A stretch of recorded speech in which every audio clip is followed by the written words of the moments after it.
All right, here we go. We're going to take as many questions as we can for Denny Hamlin, who finished fifth in tonight's Daytona 500. To kick us off, I'm going to read a question from Jeff Gluck. He just wanted to ask about just in general, if you thought the earlier crash today was a reason why drivers ran single file for so long. Yeah, maybe. It's possible. Um, and certainly, I think that it thinned it out to where there were 16 competitive cars. So at that point, everyone thinks they got a chance no matter where they are inside 10 laps to go. So the urgency isn't quite as high as it would be when there was more cars out there. So I just think thinning the crowd out there certainly made everyone quite a bit more patient. I would guess. Okay, we're going to take our next question from Bob Pockris. Go ahead, Bob. Yeah, Denny, do you think just your Toyota numbers and when you pitted pretty much determined your fate? Yeah, I mean, pretty much. I mean, it's the first time that really lack of numbers really played a big role in the finish. But we pitted when we did, and we were just it's just like the duel where we were 3 seconds out there, and just it's just not a place where you want to be 3 seconds out there. Yeah, I don't know what we could have done different. Maybe back up to the 18, trying to get up to speed faster, but I don't know. We just, our fate was sealed when we got shuffled there, and then everyone committed to going single file till the last lap. I thought for sure Chevys would make a move. I was 12th or something in line, and I'm like, I can't. I'm not going to win from here, so I got to get that bottom line. I got to get some energy going, get something moving. Tried to shuffle a few times, didn't work. Nobody was wanting to go anywhere. And then once we came up on slap cars, I was able to gain 4 car spots to get to 8th. And I'm like, okay, I can do something from here from 2 to go as long as they go with 2 to go. But everyone thought they could win from 10th on the last lap. So it didn't work out. And, we just, our fate was sealed, and so we got the best finish, honestly, we possibly could. And I mean, you led a ton of laps, going for 3 in a row. Are you disappointed, or when you've won 2 in a row, you can't really be disappointed? I mean, I'm certainly disappointed, simply because I thought we had a dominant car, we won the stages and led a lot of laps. But I just I hate being helpless. I hate not being able to do anything, not being able to use the skill set that I have to make moves. If I ever could just get cars moving around a little bit, I can shuffle and get my way to the front. But the single file, especially when you had the manufacturer alliance up at the front, I just thought for sure the Chevys would be like, okay, we're not going to win from here. We got to do something. But nobody wanted to, and it's just kind of the way it goes. We're the ones that didn't execute well, or executed too good, and put ourselves in the back there for that final pit stop. Okay, our next question will come from, let's see here, Mitchell Burr. Go ahead, Mitchell. Denny, how encouraging was it to see Bubba riding towards the front all night? Obviously not the ending you wanted to see for that team, but just to have them up towards the front with the rest of the Toyota camp. It was good. I thought it was all good. We worked together quite a few times, and I actually thought he was going to win the second stage, but kind of a teaching moment. I told them over the radio, he's got to pull in front of me and just trust that I'm going to push there. But I think he was almost like Truex, was trying to block multiple lanes, and found himself in kind of no man's land there, and we were able to capitalize. But overall, I thought he did a great job. Not sure why he had to come back in. I don't know if it was another loose wheel. I hope not. That's like 3 times we've left lug nuts off in 3 races, so got to tighten that up. And but if it wasn't, it might have been just a tire vibration. I'm not sure, but we'll figure it out. But it's good to see, he was running up front and battling for stage wins. That's what we want to see. Okay, we're going to take our next question from David with WFXR. Go ahead, David. Hey, Denny, how does a race like this, with the way it ended, set the tone for the rest of the season now?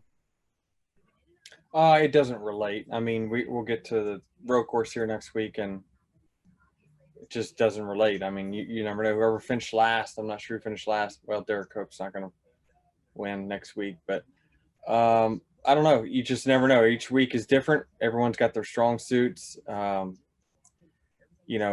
year, I can't equate that, winning the Daytona 500 really meant that it was going to set the tone or put us on a roll for the rest of the year.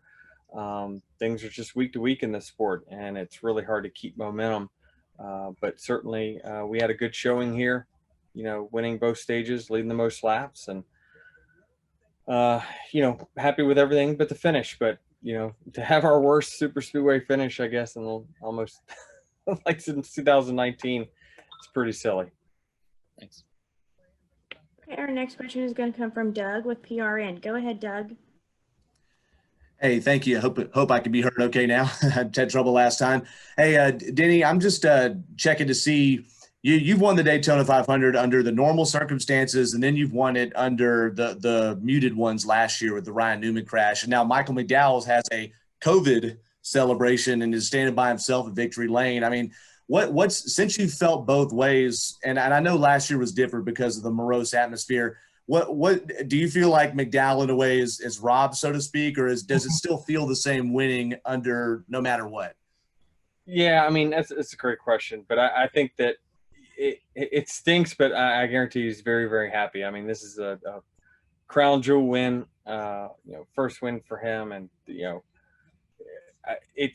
I'm sure he's elated, but man, you hate it for the team guys. Like, they should be by the car, and hell, they're all in the bubble. Like, when you win the Super Bowl, it was all, everyone was out on the field. What's the damn difference? So it's like, I don't know. It stinks, certainly for the crew guys who work so hard, but it's a well-deserved win by him. You can't understate that enough. Is that stats won't lie with him. He's up front most of the times on these races.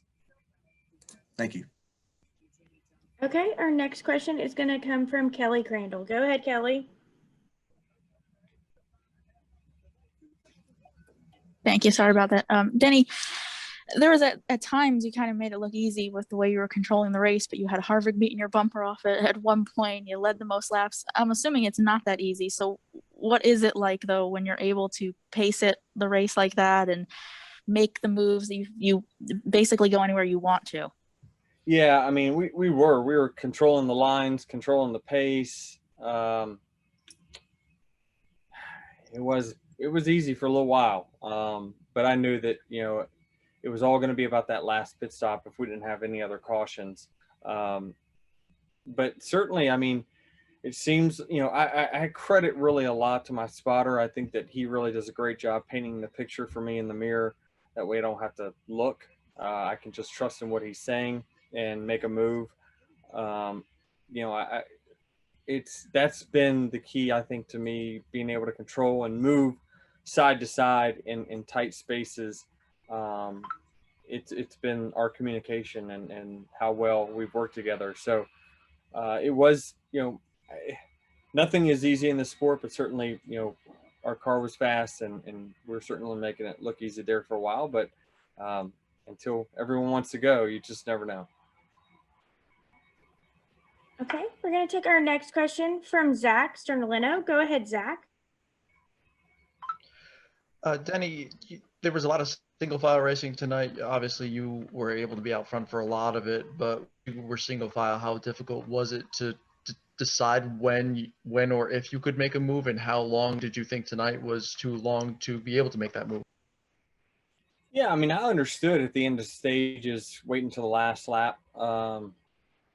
Because you're going to get some points no matter what.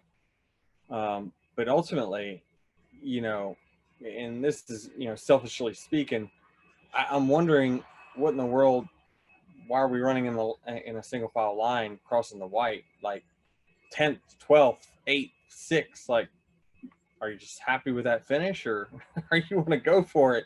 You know, especially since there were really no Fords beyond about 5th or 6th, you know, you got it was them and then everyone else. And then surprised everyone else didn't go. And I wasn't sure who was leading that, whether it be Austin or Chase, but I don't know. You got to go for the win. You got to, I tried to do everything I could from 12th. I kept pulling out of line and trying to side draft guys and, you know, trying to pick them off one by one, but, you know, I just couldn't make it happen. And, you know, once I got to 8th in line after we passed some lap cars, it was like, you know, this is all I've got. I just hope that they crash with like 2 to go and we get a restart. And then I got a shot, but, you know, it just didn't happen in our favor. And, you know, still would have loved to see what happened at going to the line if we would have finished, but that was a bad wreck.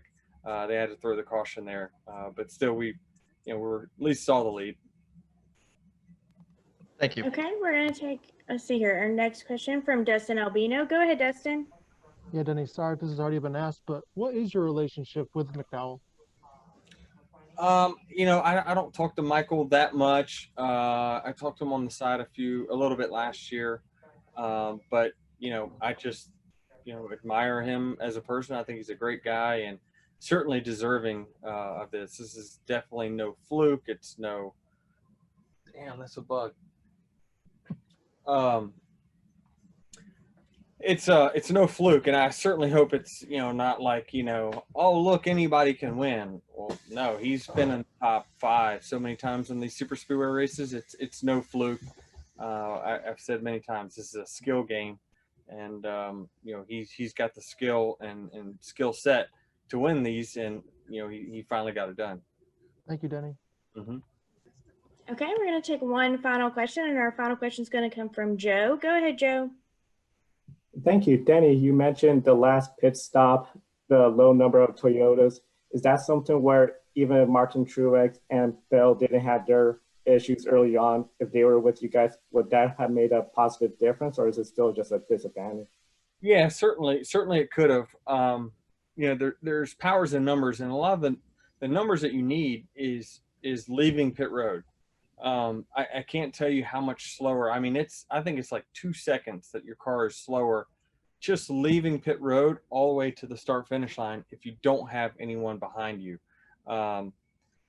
And I don't know if the 18 didn't have a great stop or what. I'm not sure why we got so far apart on pit road, but you know, we came out 30 lengths apart, and I guess in hindsight, I probably should have just backed off and got back there to him quicker so we could make up the difference. But, you know, we were going to have to hold off 10 cars. You know, the Fords and Chevys had already formed up. We were too late to pit, and it just didn't work out. We just didn't have the numbers to get up to speed in time. Well, we got up to speed in time. It was just before everyone else got to us, and so we got freight trained. So this was certainly one of the few 500s that, like, you know, we were helpless because of our numbers. And one quick follow-up question. Now that this car is not going to be at Daytona for a year on display, is this something where it's going to help with processing for new cars for Talladega, Daytona, or is this going to be the car we might be seeing again and everyone should be nervous about? Well, I think that, you know, everything is locked in. People will make adjustments on car handling from Daytona to Talladega, but certainly, you know, car builds and stuff like that, I don't predict there would be any changes on that. You know, this is a crazy package. The runs are big. You know, the pockets of air that get formed are really, really big. So you just, as a driver, gotta adapt to it. It's much different than what we had, you know, say a year and a half, 2 years ago. Thank you, Denny. Mm-hmm.